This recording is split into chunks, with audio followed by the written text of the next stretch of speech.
Olá pessoal, estamos de volta então para a nossa segunda aula, onde nós vamos falar da nossa disciplina Sustentabilidade e Responsabilidade Social, e aqui nós vamos comentar um pouco então sobre a industrialização, seus efeitos, conceito de desenvolvimento sustentável em si, né, as suas dimensões, os objetivos do desenvolvimento sustentável, que é muito importante, o controle da qualidade ambiental, solo, água e ar, e educação ambiental. Esses aqui foram todos os temas que a professora trabalhou na nossa apostila. Então, tem um material bem completo lá para vocês na apostila e a gente vai estar comentando um pouquinho aqui nessa aula.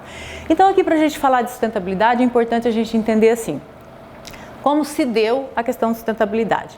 No passado, a gente pensava muito, não que isso ainda não ocorra, mas falava-se muito no economicamente rentável. Então, sustentabilidade, algo que desse um retorno econômico. Poxa, professora, mas isso não é importante? Importantíssimo, né? Então, mas dentro disso era algo muito radical, onde se pensava apenas na geração de riqueza, se priorizava o quê? Né? Então, ter, o ganhar, o produzir, porque era o foco daquele momento. Então, falar em sustentabilidade era pensar em apenas ali no lado econômico. Porém, isso não teve uma sustentabilidade porque trazia muita desigualdade social e principalmente não se pensava nas questões ambientais. Com o passar do tempo, a gente teve a necessidade de ter esse entendimento, né? O que é desenvolvimento econômico e o que é crescimento econômico? Porque falar em crescimento econômico, né, a gente vai pensar em quê? Desenvolvimento econômico, vamos pensar em quê? O que é o mais importante? Ambos são importantes, mas é preciso que a gente faça a diferenciação desses dois conceitos, entendendo, né, para o desenvolvimento de uma sociedade, qual o conceito realmente que nós precisamos aplicar. Então, quando eu falo em consumo crescente de energia e recursos naturais, então é um tipo de crescimento que vem a ser o quê? Insustentável, porque eu vou usar mais energia, eu vou usar mais recursos naturais. Então, necessariamente eu falo mais em crescimento econômico e isso vai levar a um esgotamento desses recursos. Quando eu penso, então, depende não só o quê? A existência humana, a diversidade biológica, como o próprio crescimento econômico. Então, por si só, isso não é, né, aquilo que a gente poderia dizer que é sustentabilidade. Quando eu falo em desenvolvimento econômico, então eu tenho todo um questionamento de como eu vou utilizar o recurso natural, mas eu vou querer também um crescimento, né, social. Então eu tenho ali uma questão maior de desenvolvimento de uma sociedade onde não só ela cresce geograficamente, mas ela traz um desenvolvimento para todos de forma que as pessoas possam ter melhoria de qualidade de vida.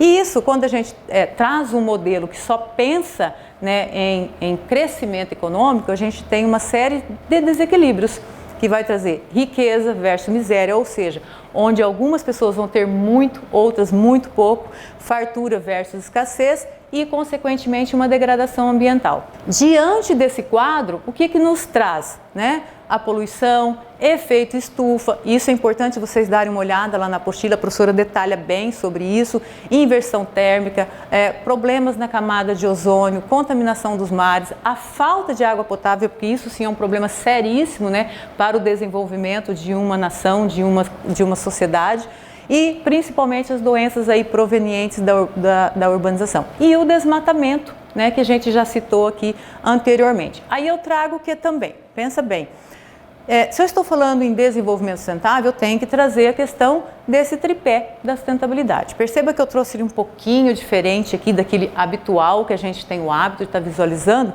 para a gente entender que é um tripé de sobrevivência. E nisso, cada vez mais, a gente precisa reinventar, né? Reinventar como? Então, hoje a gente fala em sustentabilidade, a gente precisa pensar na questão da legalidade, diante de tudo que a gente vem vivendo, olha, anticorrupção, né? Inclusão de todas as diversidades, os direitos humanos, que a gente vai falar um pouquinho mais em outras aulas aqui. Esse respeito ambiental, resíduo sólido, os tributos, será que a gente está contribuindo certinho? Será também que o governo está cobrando de uma forma justa, né, da sua população? Então perceba que a gente traz algumas situações inovadoras, né? E dentro desse tripé, então, é importante a questão da inovação. Principalmente aqui, olha, redução do desperdício e a inovação da sustentabilidade, que é buscar novos produtos, novos serviços, né, novas maneiras de agir, novos mercados. Então perceba que nós temos diante diante de um determinado problema, inovar, buscar novos produtos que possam ser menos agressivos aí ao meio ambiente. E, consequentemente, produtos que venham utilizar menos energia ou energia, né, sustentável, água, matéria-prima, que venha produzir menos resíduos e menos poluição aí ao meio ambiente.